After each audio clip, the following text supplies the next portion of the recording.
Alright, listen up. The global automotive industry is in the middle of an absolute seismic shift. It's not just about combustion engines versus electric anymore. It's an all-out EV battle. And in the heart of it, China. They are taking over, stomping on traditional car makers in their own backyards. And America? They're scrambling, slamming the door with tariffs. But here's the question. In this epic global showdown, where on earth is Africa? And specifically, where is Kenya? Are we just not in the game, or is there something else going on? For decades, the automotive landscape was dominated by established players from Europe, Japan, and the United States. But in the realm of electric vehicles, a new hegemon has emerged: China. Through massive government subsidies, strategic investment in battery technology, and rapid production scale, Chinese automakers like BYD and Xiaomi have not only saturated their vast domestic market, but are aggressively expanding globally. Consider the 2024 data. China accounted for almost two-thirds of global EV registrations, with sales exceeding 11 million units. In stark contrast, the European market ended 2024 down by 3% compared to 2023 for overall EV sales. Chinese manufacturers now represent over 70% of global EV production, and their exports increased by 40% in 2024, with 60% of EU EV exports coming directly from which country? You guessed it, China. I mean, these are not just cheap knockoffs anymore. We are talking cutting-edge technology, impressive range on battery, and prices that make your jaw drop. They are making serious inroads into the European market, challenging established companies like Volkswagen, Mercedes in their home turf. For European consumers, it's a win. More affordable, high-quality EVs.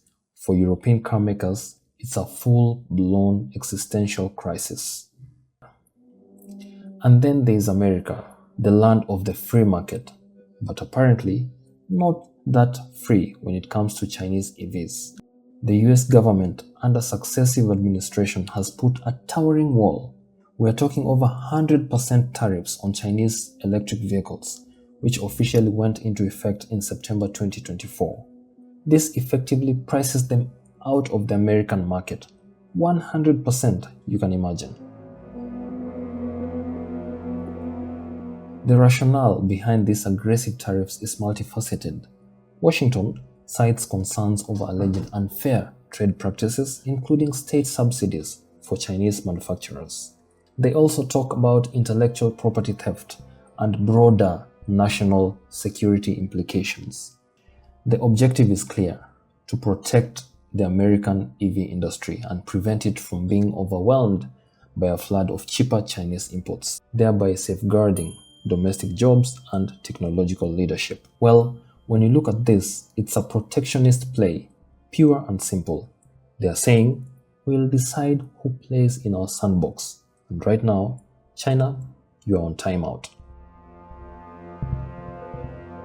So, while the giants of the West and East engage in high-stakes economic battle, where does Africa stand? On the surface, the continent with its growing population and rapid urbanization seems like a potentially massive market for EVs. The projected growth in Africa's EV market is significant, from an estimated $17 billion in 2025 to $28 billion by 2030. But let's be real. If you walk on the streets of Nairobi, you're not seeing a sudden explosion of shiny new EVs. We are seeing, well, a lot of very capable, very resilient, often used internal combustion engines. So, what's holding us back? Is Africa not just a worthy market yet? Or are there deeper issues at play? The reality on the ground in Kenya and much of Africa is way complex. First of all, let's talk about cost. Even in as much as Chinese vehicles, and I'm talking electric here, are cheaper globally, they are still often beyond the reach of an average Kenyan consumer, especially when compared to the readily available affordable second-hand internal combustion engines that we rely on.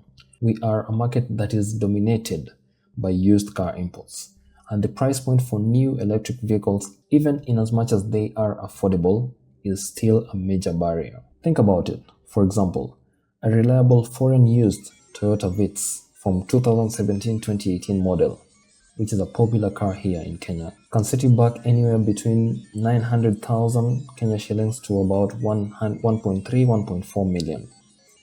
It's practical, fuel efficient, and parts, well, it's not even a discussion. There are parts everywhere.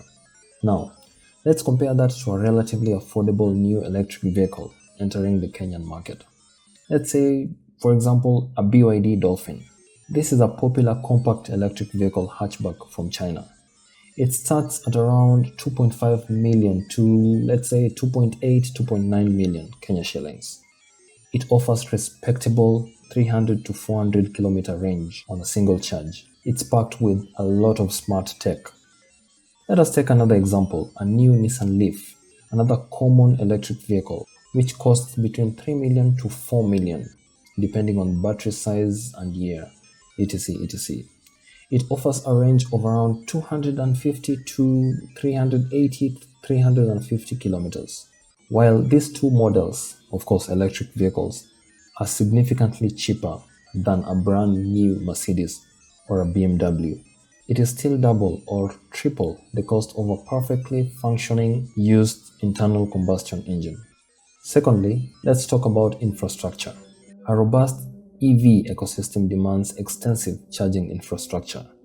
While Kenya has committed to deploying 10,000 electric vehicle charging stations by 2030 and boasts a largely renewable energy grid, over 90% renewable, the current network is still not there yet.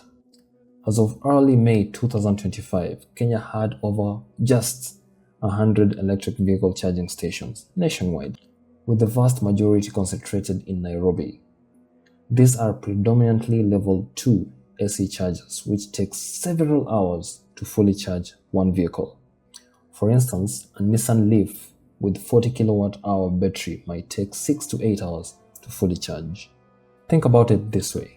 If you run out of charge in a vast country with limited public charging points, what do you think you're going to do?